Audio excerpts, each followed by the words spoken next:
Tu poursuis le voyage avec nous? Tu te souviens des 9 incontournables de Marais dans la dernière vidéo? Eh bien aujourd'hui on poursuit notre tour et on part explorer cette île magnifique avec ses 8 lieux secrets. Allez on y va, je t'emmène. Cette fois-ci, c'est Edson qui conduit. Et on démarre avec le pick-up à la locale. Devinez où? Dans la benne. Et on commence avec le rocher du district de La Roche, un petit sentier caché derrière la grande église, rejoint ce point de vue d'où on peut admirer l'église et la chefferie de la Grande Croix.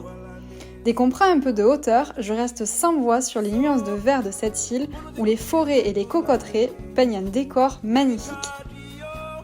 Pour le deuxième site, pas besoin de voiture. Nous nous enfonçons dans la forêt pour trouver la grotte d'eau douce de Rawa. Cette grotte était fréquentée quotidiennement à l'époque, jusqu'à ce que l'eau courante arrive à la tribu, au milieu des années 90. Les habitants venaient ici chaque jour pour récupérer des bidons d'eau pour boire, mais c'était aussi un lieu où les femmes venaient pour laver le linge, éclairé à la bougie. Il y a une première cavité, puis en se faufilant à travers les roches et tunnels, je découvre une deuxième cavité beaucoup plus grande. Ici, tu as plutôt intérêt à ne pas tomber en panne de lumière, parce que sinon tu restes bloqué ici pour la nuit. Arrivé dans l'eau, on s'est enlisé dans une espèce de vase qui recouvre tout le fond. Au plafond de la grotte, il y a vraiment de belles stalactites. Et des rochers dépassant de l'eau prennent des formes tout droit sorties d'un film fantastique.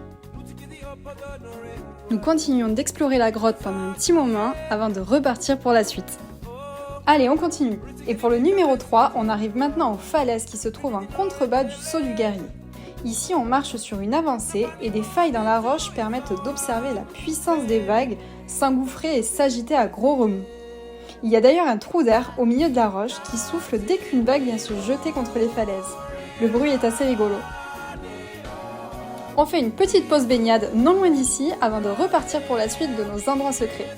Et le numéro 4 est déjà connu de tous les explorateurs qui me suivent ici, car il s'agit du sujet de la deuxième vidéo de Rawa, les bananiers à sève pourpre et dont les régimes de bananes poussent vers le ciel. Je ne vais donc pas m'étaler sur le sujet et je vous laisse la regarder pour en savoir plus.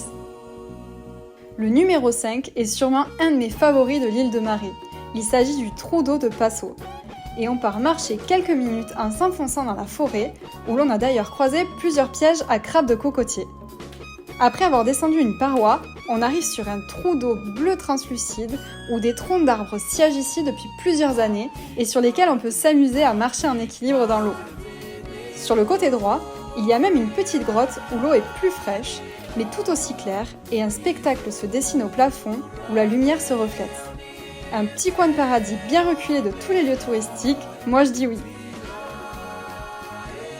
Allez, on repart à nouveau à la tribu de Rawa pour rejoindre la grotte de Namadjiri. Sur le chemin, en voyant de grosses toiles d'araignées, avec les araignées en prime bien sûr, Wedjem m'explique la manière dont ils s'y prennent pour chasser les cigales. Avec une branche en V, ils y entourent des toiles d'araignées et les enfoncent dans des trous de cigales où elles viennent se coller à la toile. Et c'est l'occasion de faire des après-midi barbecue de cigales.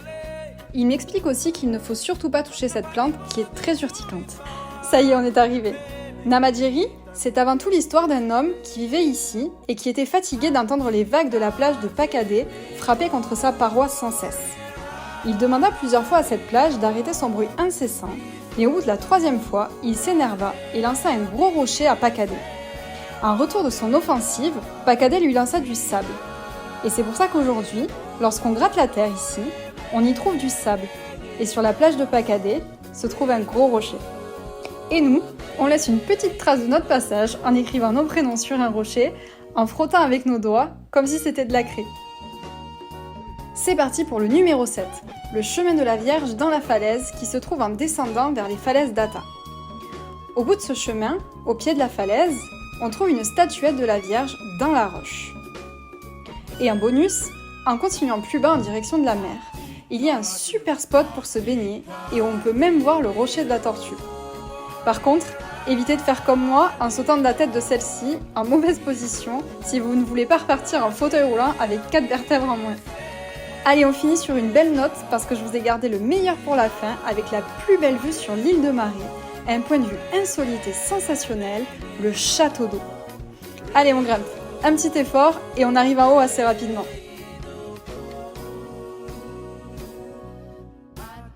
Surprise! Une vue imprenable à 360 degrés sur la verdoyance et les quartiers de l'île qui parlent à ton cœur.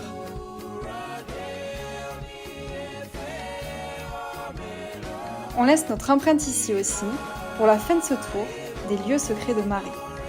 Et nous, on rentre à la tribu pour aller faire une petite partie de volley pour bien finir cette journée.